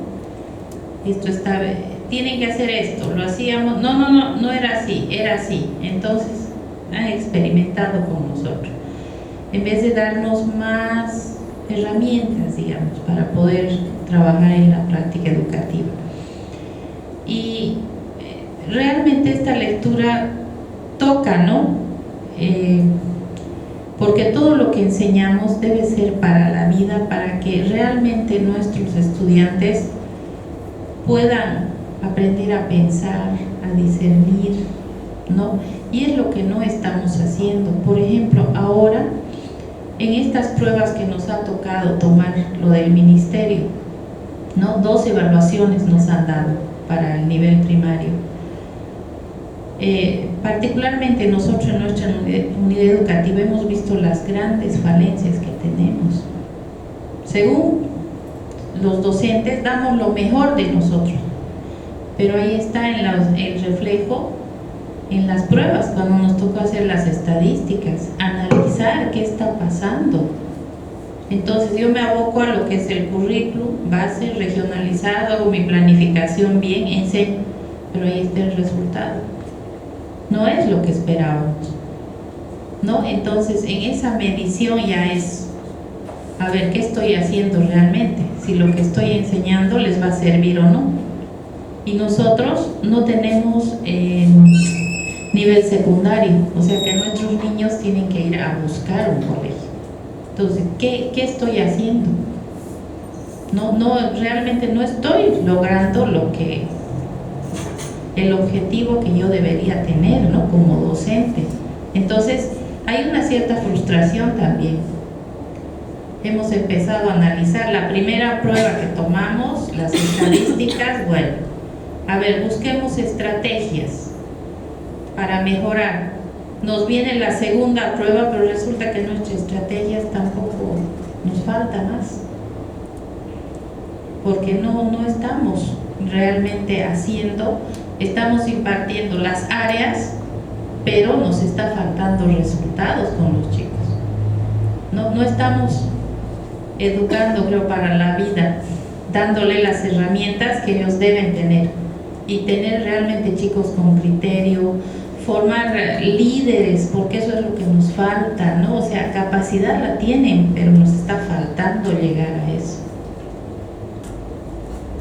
Ese es el análisis que pudimos hacer con las dos lecturas, ¿no? Que son muy interesantes. Bueno, excelente el trabajo. Son unas lecturas, bueno, no son de Bolivia, pero las tomé, ¿no? Una es mexicana, la otra es brasilera. Y un poco es, ¿por qué tomé estas lecturas, no? Porque ustedes dicen, ¿qué tiene que ver esto con el tema de adaptaciones curriculares? Pero justamente cuando ahora empecemos a tocar el tema de adaptaciones curriculares van a ver que tiene mucho que ver, porque el ir haciendo las adaptaciones también es ir mirando nuestra práctica como docente todo el tiempo. Y también me pareció que era una buena lectura para terminar todo lo que era el concepto de necesidades educativas especiales y la implicancia que tiene este concepto justamente en el tema de educación. Por eso, a lo mejor para la hora era un poco pesada la lectura, ¿no? Pero yo pensé que empezaba mañana todo el día, entonces dije, van a estar frescos. Los veo que están un poquito agotados, pero es así, ¿no? Está terminando una jornada de 5 días. Yo no sé qué hora es, Roberto, si podemos comenzar ya con adaptaciones o mañana, no sé cómo.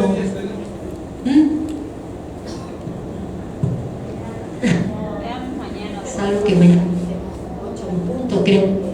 ¿No? Eso no pasa.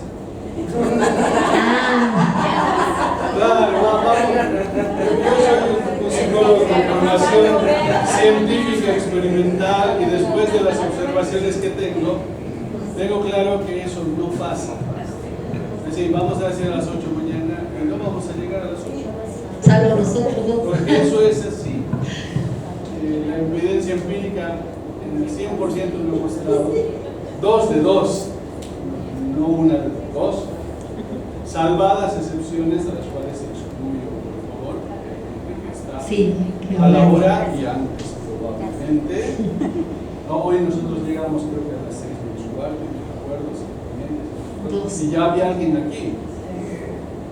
Entonces, evidentemente hay quien llega.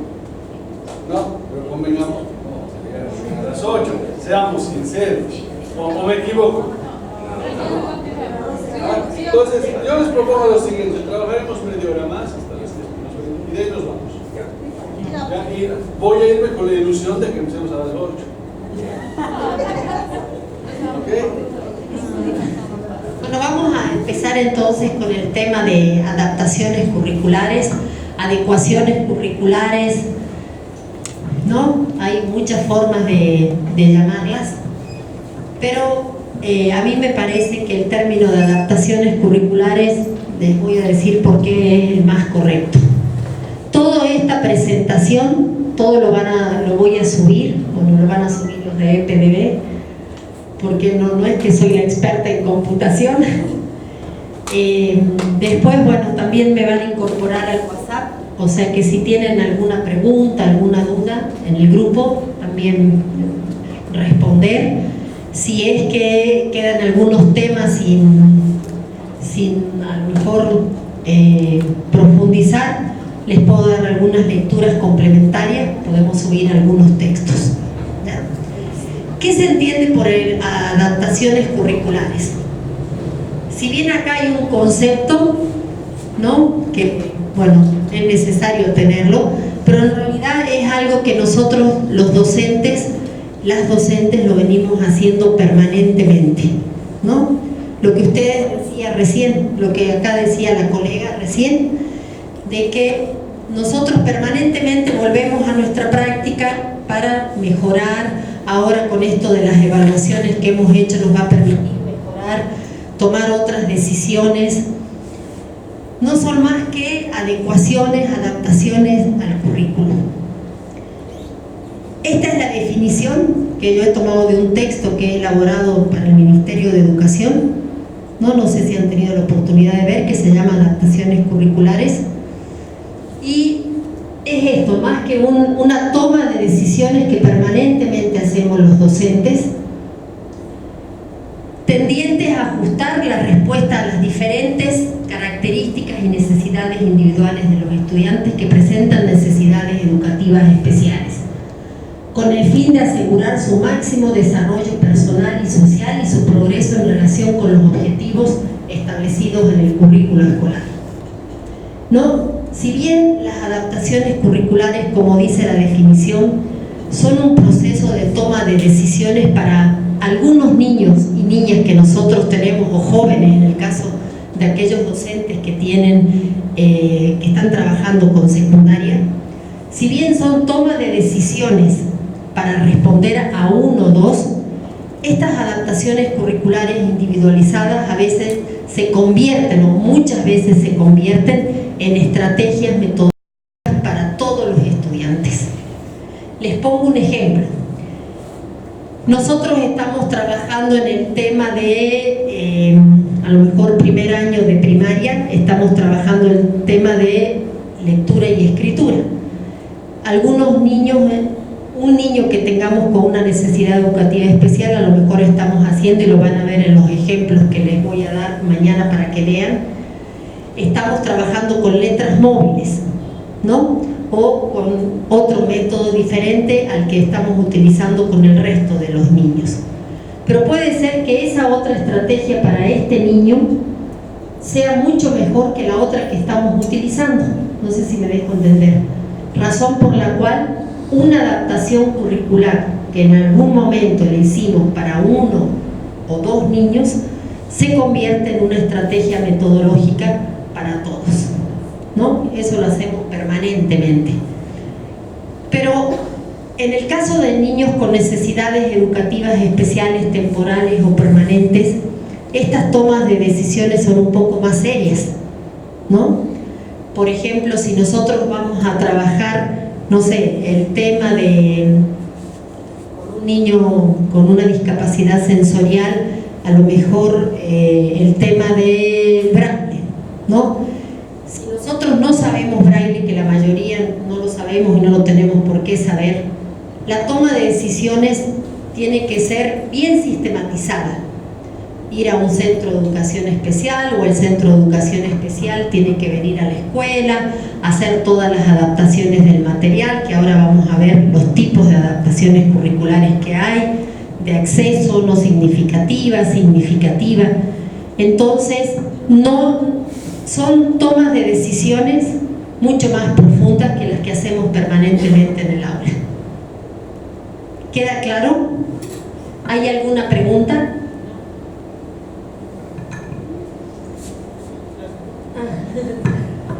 Bueno, para elaborar adaptaciones curriculares tienen que tener algunas características el currículo, que ustedes ya saben, ¿no? O sea, tiene que ser un currículo flexible, porque si es un currículo cerrado que nos dice esto se debe trabajar, no se pueden hacer modificaciones al currículo. Entonces, una de las características del currículo es la flexibilidad, poder cambiar un contenido por otro, ¿no? Poder trabajar a lo mejor, no sé, la evaluación de una forma diferente, etc. Otro es atender a la diversidad de los estudiantes, ¿no? No homogeneizar, o sea, hacer una actividad y en esa actividad me centro, sino tener varios recursos, que eso me imagino que lo hacemos permanentemente. Y por último, respetar el aprendizaje, el ritmo de los estudiantes en relación a que todos tenemos diferentes ritmos de aprendizaje, y eso hay que respetar. Yo veo que algunos se están durmiendo, entonces trato de levantar un poquito más la voz. He traído un video, he traído una actividad, ¿no? Justamente para variar, porque no todos tenemos el mismo ritmo para aprender. Acá son un poco la clasificación en base a dos criterios, que mañana los voy a volver a retomar, porque toda la actividad va a ser en relación a eso. Van a tener como tarea para esta noche traer cada uno, a lo mejor no por escrito, pero sí pensado, algún caso que ustedes hayan trabajado. Lo que decía acá la colega, que habían trabajado, tenía una estudiante que en vez de escribir lo hacía con la mano, lo hacía con el pie. Hay pintores famosos que han hecho eso también, ¿no? Entonces, pensar en algunos casos que ustedes tengan en este momento en sus aulas y ver cómo los están trabajando, porque mañana vamos a hacer hincapié en eso.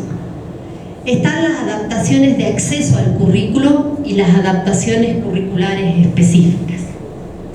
Mañana lo vamos a volver rápidamente a repetir, ¿no? Porque es todo teórico.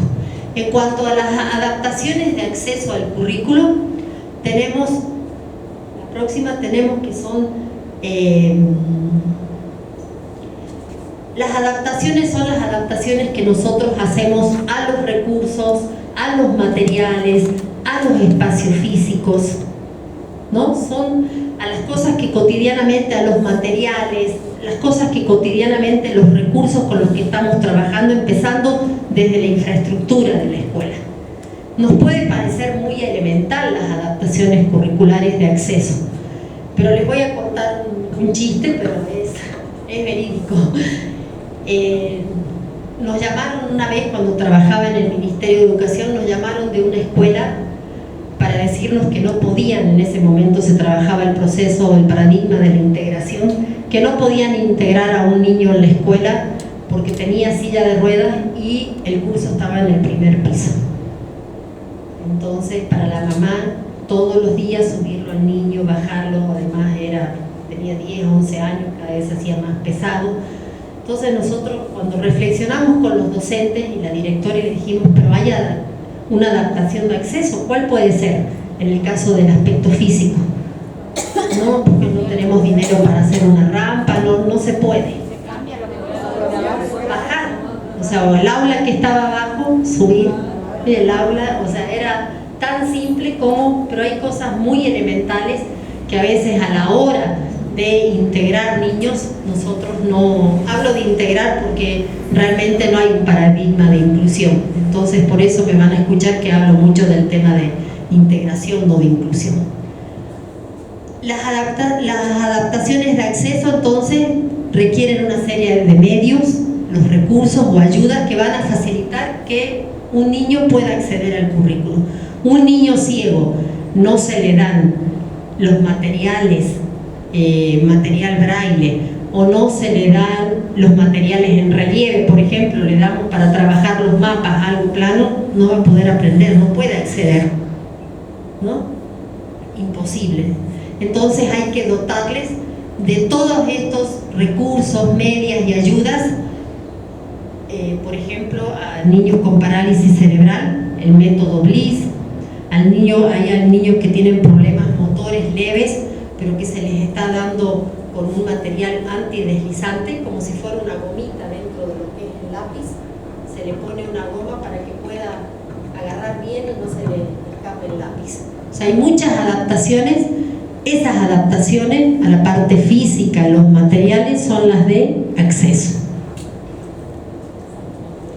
Ahí les he puesto algunos ejemplos de cuáles son los elementos que se adaptan para acceder al currículo. Lo que les decía recién, los espacios físicos, los materiales, el equipamiento y el tema de la comunicación. Por ejemplo, una de las cosas que yo a veces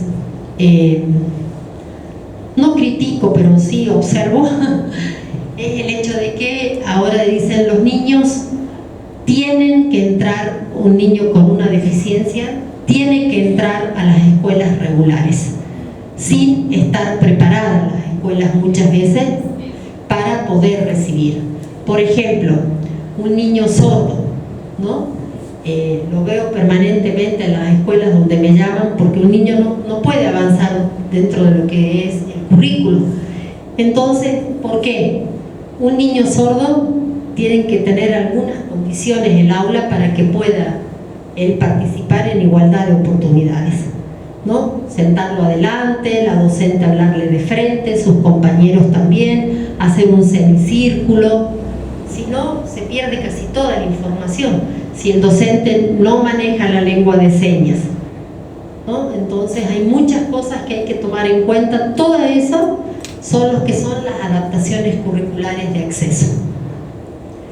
En los espacios físicos, las modificaciones que se realizan como la sonorización, la iluminación, ¿no? Una aula oscura donde no se puede ver nada, por supuesto que va a haber problemas también para ver en la pizarra, etc. El tema de eliminación de barreras arquitectónicas, acá por ejemplo, ¿no? Acá hay muchísimas barreras arquitectónicas, entonces todo eso para el caso de parálisis cerebral o problemas motores, aunque sean leves, ¿no? En el caso de una persona ciega, también reorganizar el ambiente donde se desenvuelve, por ejemplo, ¿no? Un aula donde hay 40 niños, todos amontonados, o sea, una persona ciega primero tiene que reconocer el aula, tiene que caminar, tiene que estar el mobiliario siempre en la misma posición, ¿no? La mesa en este lugar, se cambia algo del mobiliario, se le tiene que informar porque si no se atropella todo. Entonces, no solamente conocer el lugar, o sea, el aula donde está trabajando, sino también ir hasta el baño, saber cómo tiene que ir al baño, ¿no? Aunque sea tocando la pared, o sea, hay muchas cosas que tienen que ver, que son las adaptaciones de acceso. Sí.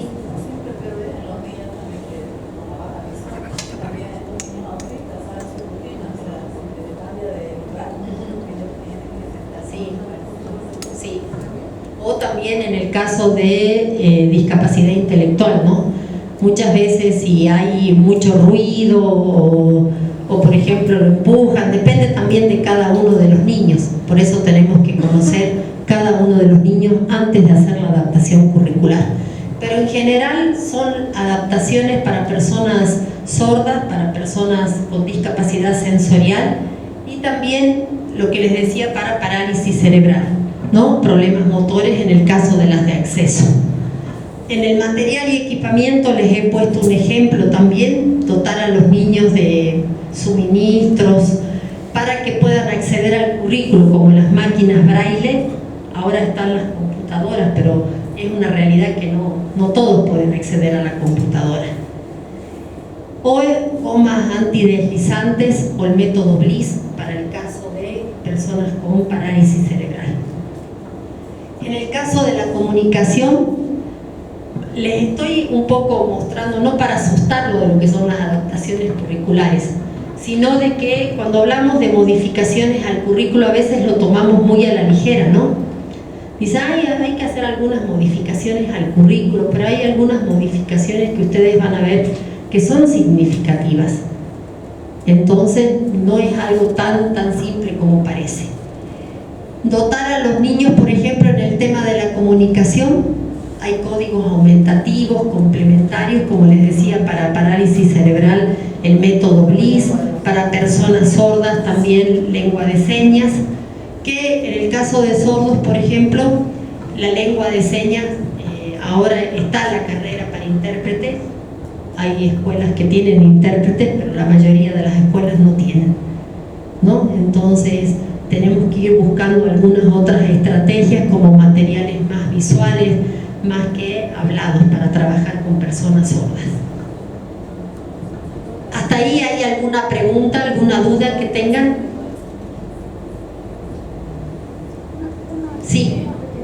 En el caso de las personas con parálisis cerebral, la verdad que, perdón la ignorancia, pero ¿puede haber una inclusión en una escuela regular?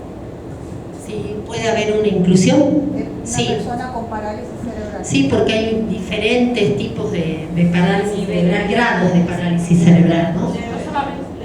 Leve, moderado, depende también. En el caso de los niños y niñas con parálisis cerebral, les diría que casi el 70 al 80% no está comprometido en la comunicación, pero no la parte cognitiva. Entonces, si nosotros accediéramos, casi la mayoría, el 80% en este momento está asistiendo a las escuelas de educación especial. ¿Y a la universidad? Sí, pero en la parte básica, de educación básica, van a las escuelas especiales. Hay muchos intentos de integración muy positivos, pero con escuelas con más condiciones, ¿no? Menos niños por aula, si no muchas veces van al fracaso también porque no se sigue, o sea, no sabe cómo manejar, ¿no? Pero en muchos de ellos no está comprometida la parte intelectual, sino solamente la parte de comunicación. Y claro, al estar comprometida la parte de comunicación es muy difícil.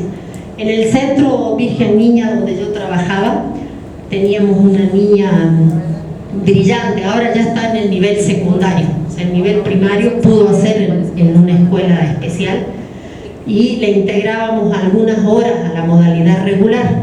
Ahora está en el nivel secundario, pero con un tutor, o sea, con un docente de apoyo que está permanentemente dándole algunas consignas, o sea, es más complicado. Por eso les digo, hay muchos niños que todavía van a continuar en la escuela especial. Por eso la escuela especial debe tener el mismo currículo que la modalidad regular, no currículos alternativos, ¿no? Porque los niños tienen el mismo derecho a tener los mismos contenidos que todos los niños bolivianos.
Ahora, en el paradigma de la integración, lo que usted dice es bien importante, porque muchas veces se han sacado, bueno, el año pasado una de las, ¿cómo es que se llama?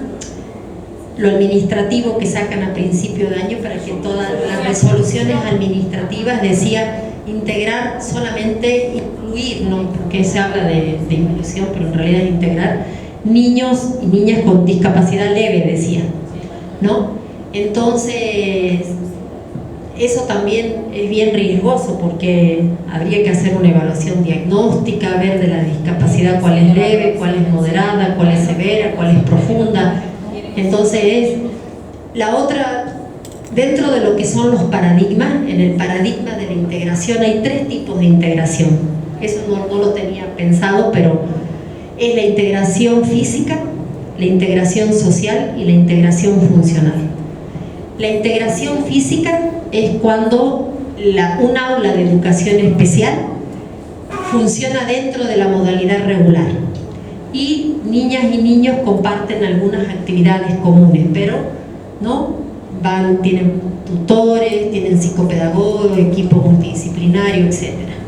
La social es cuando van los niños solo algunas horas y comparten algunas actividades como educación física, como otras asignaturas que pueden pasar sin ningún problema.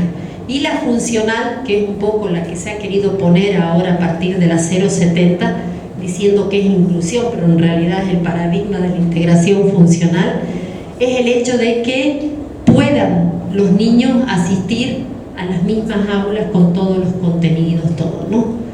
Ahora, ha habido mucho, para sacar esto ha habido muchas experiencias de integración y la mayoría de las experiencias ha visto que lo más positivo es tener servicios de apoyo que den algunas orientaciones porque los docentes no sabemos todo. Les digo, incluidos los de educación especial, ¿no? Yo puedo saber mucho de discapacidad intelectual, de ciego, porque lo intelectual está asociado a otras discapacidades, pero yo no sé lengua de señas y nunca pude aprender porque intenté ir a algunos cursos, porque tenía niños con discapacidad asociada a sordera, pero no pude aprender. Entonces, bueno, ya digo, sí hay docentes especializados, pero en realidad lo que se tendrían que ver varias alternativas, ¿no? Tendría que contemplar la ley varias alternativas. Desde empezar, digamos, debería de haber profesionales, no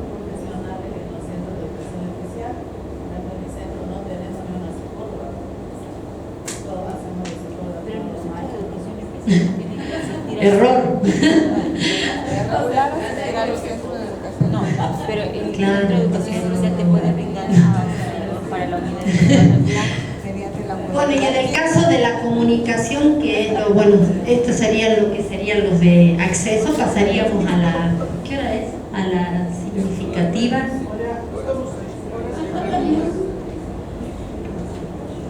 ¿Alguna pregunta más? Licenciada, sí. Cuando los niños ingresan con problemas al nivel primario y se le hacen las adaptaciones curriculares y siguen manteniendo sus dificultades, ellos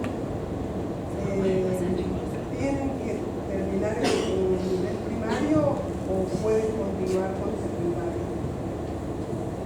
No tienen que terminar el nivel primario, ¿no? Por ejemplo, usted dice si un niño con discapacidad intelectual o dificultades de aprendizaje. Discapacidad intelectual. Sí, tiene que terminar el nivel primario. La ley también dice eso, ¿no? ¿Continúa el secundario? Sí, sí, tiene que continuar el secundario. Por eso mañana vamos a ver que son adaptaciones curriculares poco significativas y significativas.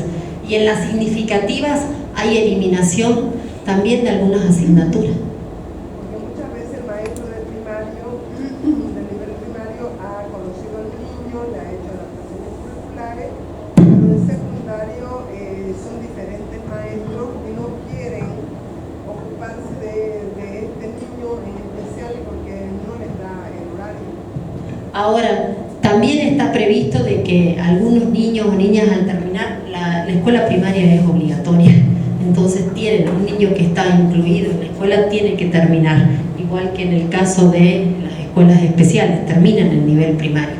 Ahora, dan la alternativa que en vez de continuar, en el caso sobre todo de discapacidad intelectual, sigan alguna carrera técnica, no vayan al secundario, sobre todo en el caso de intelectual, porque intelectual se puede eliminar física, se puede eliminar química, pero las escuelas no están preparadas para hacer, sobre todo, que lo vamos a ver, las significativas. Eliminar ya asignaturas, todo es más complejo. Entonces pueden, por ejemplo, las escuelas de Fe y Alegría, ¿no? ¿Conocen, no? Las escuelas de Fe y Alegría, muchas de ellas están haciendo propuestas para que sigan toda la parte técnica, ¿no? Y ya no vayan al nivel secundario. Al respecto de eso de Fe Alegría, por ejemplo, de este año ha venido una mamá que tiene 3 niños, los 3 niños son con discapacidad. Le dijeron a Fe Alegría que se los recibían si es que ella inscribía a un centro de educación especial, pero ahora la señora los ha inscrito de educación especial y que no le da tanta importancia a nuestro centro más es allá regular, que ella quiere que sigan yendo y los niños no están como para que sigan, no sé cómo ellos estén trabajando la verdad. Lo que pasa es que esa es otra de las cosas que se observa mucho en el tema del proceso de inclusión, que dicen es que no están preparados. Mañana justamente les voy a dar un artículo. No están preparados, pero ¿cuándo están preparados? Porque en realidad hay capacidades que los niños nunca van a poder lograr. Entonces, no es que van a estar preparados, sino que bueno, hay que seguir trabajando, y justamente lo que decíamos del concepto de adaptaciones curriculares es ir modificando el currículo de acuerdo al avance de los niños. Yo me refería de estar preparados para el nivel que están en el curso que están en regular. Ahora, la ley prevé dos temas importantes ahí. Uno es que los niños deben estar, por ejemplo, con niños hasta 2 años más que la media. Por ejemplo, uno de 10 puede estar con niños de 8, pero uno de 14 con los de 8 no puede estar. Y eso también vemos en las escuelas. Hace 5 años que está en primero, ya tiene 14 años, 13 con chicos de 7 años. Eso no, son 2 años por encima de la media.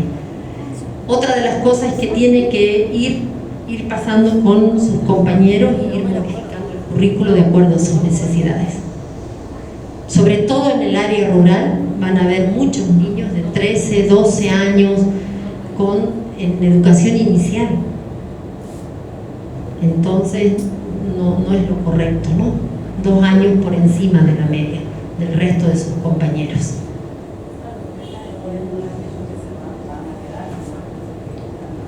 Ahora, se tienen que quedar, que eso también lo vamos a ver mañana, siempre y cuando garanticemos que en el año que se quedan van a aprender otros contenidos, porque si no, deben ir avanzando con sus compañeros, ir haciendo más modificaciones al currículo. Por eso les digo, el tema de adaptaciones curriculares no es así, modifica el currículo, muchas veces no, la directora nos llama, con el perdón de las directoras presentes, pero es una obligación también que dicen, no, tienen que integrar en las escuelas. Entonces le dicen, aquella maestra que tiene un poquito más de paciencia que el resto, entonces la llaman para que ella se haga cargo de ese niño, pero no va a estar siempre con esa docente, tiene que seguir avanzando en la escuela. En ese caso yo soy muy drástica y lo hacía cuando nosotros integrábamos niños. Si no están dadas las condiciones en una escuela para que ingrese, mejor que se quede en la modalidad especial. Sí, en muchos casos parálisis cerebral, autismo, ¿no? Porque a veces es autista el niño, depende, ¿no? Si es Asperger, ¿no? Depende también, todo depende de las necesidades que tenga cada uno de los niños a la hora de aprender y que podamos dar respuesta. Eso te iba a decir, porque es lo más lógico, ¿no? O sea, no tenemos él tiene la capacidad de un niño de 2 años, ya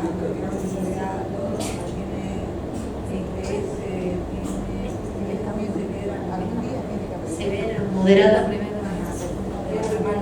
No, porque el niño no habla, no manipula las manos, tiene problemas de parálisis, inclusive lo llevaban alzado, tiene una silla que va con su computadora, una tutora, porque eso sí le explico, porque como esa maestra no sabe, no es especial para atender a niños no especiales, regular, entonces le dice que lleve silla de ruedas, porque me daba pena también la que cargaba, porque es un niño que tiene 9 años,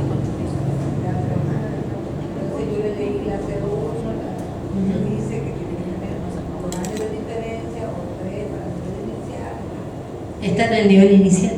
Sí, está con un niño de 4 años. Entonces, yo le leía, le fui a comunicar y le dije, usted no tiene una carta porque inclusive para meter al sistema es un problema, ustedes no arreglan la carta. Yo se lo dejé con la carta, el sistema de ahora. Si tenía que incluirlo, porque ustedes arreglan para el sistema para meter el nombre, para hacer lo que la educadora que va con él, la tutora, porque es un centro especial que va y ella le hace el centro.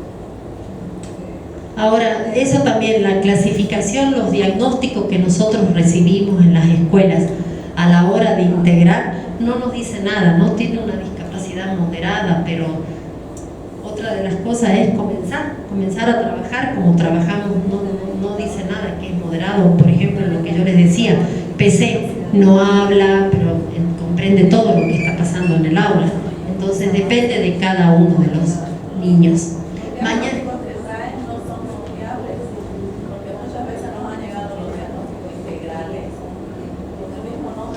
Que son manipulados. Qué vergüenza. Qué vergüenza. Bueno, entonces mañana voy a volver a retomar. Vamos a ver adaptaciones, vamos a ver varios ejemplos, hasta de talento superior, y vamos a hacer adaptaciones curriculares.